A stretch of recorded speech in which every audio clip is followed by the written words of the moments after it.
আসসালামু আলাইকুম viewers, FM কিচেনে আপনাদের স্বাগতম। আমি মেঘলা হাসান আজকে নিয়ে এসেছি নিউ একটি রেসিপি। আমি আজকে আপনাদের সাথে শেয়ার করছি কাঁচা আমের শরবত। কাঁচা আম দিয়ে অনেকে কিন্তু আচার তৈরি করছে, রান্না করছে তরকারিতে দিয়ে, কিন্তু আমার কাঁচা আম দিয়ে তরকারি তো দূরের কথা, আচার তো বানানো দূরের কথা, তরকারি রান্না করতেও মনে চাচ্ছে না। সো আমি ভাবলাম কাঁচা আম দিয়ে একটা শরবত তৈরি করে নিই।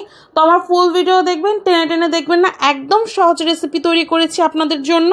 তো বেশি কথা না বলে মূল রেসিপিতে চলে যাব, তার আগে চ্যানেলটাকে সাবস্ক্রাইব করে নেবেন। তো চলুন। তো আমি আগে কাঁচা আম নিয়ে নিয়েছি, এখানে দুইটা মিডিয়াম সাইজের কাঁচা আম নিয়েছি। এটাকে ধুয়ে ছিলে ছোট ছোট টুকরো করে নিব। আপনারা নিজের পরিমাণ মতো কাঁচা আম নিয়ে নিতে পারেন, তবে আমটা পুরো সম্পূর্ণ কাঁচা থাকতে হবে। কোনো একটু পাকা যদি বোড়া যদি শক্ত হয়ে যায় তাহলে কিন্তু রস করে খাওয়া যাবে না। তো সবগুলোকে আমি একটা ব্লেন্ডার জারে দিয়ে দিলাম। দিয়ে দিচ্ছি 1/4 চা চামচ পরিমাণের বিট লবণ আর সাদা লবণ। লবণের পরিমাণটা একটু বেশি দিতে হবে যেহেতু এটা টক। চিনি দিয়ে দিচ্ছি 2 টেবিল চামচ পরিমাণের। চিনিটা আপনারা আপনাদের ইচ্ছে অনুযায়ী দিয়ে দিতে পারেন। দিয়ে দিচ্ছি পুদিনা পাতা। আমি পুদিনার ডগা সহকারে নিয়েছি, ডাটা সহকারে নিয়েছি, কারণ এটাতে ঝাঁঝ বেশি পরিমাণের আসবে। দিয়ে দিচ্ছি টালা জিরা গুঁড়ো 1/4 চা চামচ পরিমাণের। আর একটা কাঁচা মরিচ নিয়েছি, এটাকে কেউ বোম্বাই মরিচ ভাববেন না, এটা মোটা টাইপের মরিচগুলো, কাঁচা মরিচ এটা।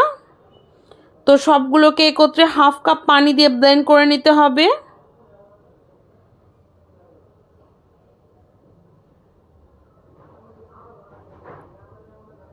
তো এগুলোকে আমি ব্লেন্ড করে নিচ্ছি।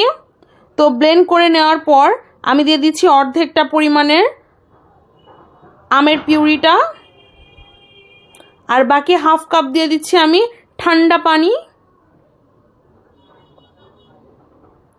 পিউরিটা অনেক ঠান্ডা হওয়ার কারণে, পিউরিটা অনেক ঘন হওয়ার কারণে আমি এটাকে একটু পাতলা করছি, চাইলে আপনারা ঘনটাও খেতে পারেন। এখন এর মধ্যে দিয়ে দিতে পারেন কয়েক টুকরা বরফের স্লাইস, এটা আপনাদের ইচ্ছে অনুযায়ী। আমার অ্যাভেলেবল ছিল না ফ্রিজে, সো আমি এটাকে এভাবেই সার্ভ করে নিয়েছি। আর এই টক ঝাল মিষ্টি কাঁচা আমের শরবতটা ভীষণ রকমের মজার। এই গরমে এমনিতেই মাথা ঘুরানি, ক্লান্ত ভাব সব কিছুই এই কাঁচা আমের শরবতটাই দূর করে, আর খেতে কিন্তু অনেক মজার। আপনারা একবার ট্রাই করবেন আমার এই রেসিপিটা।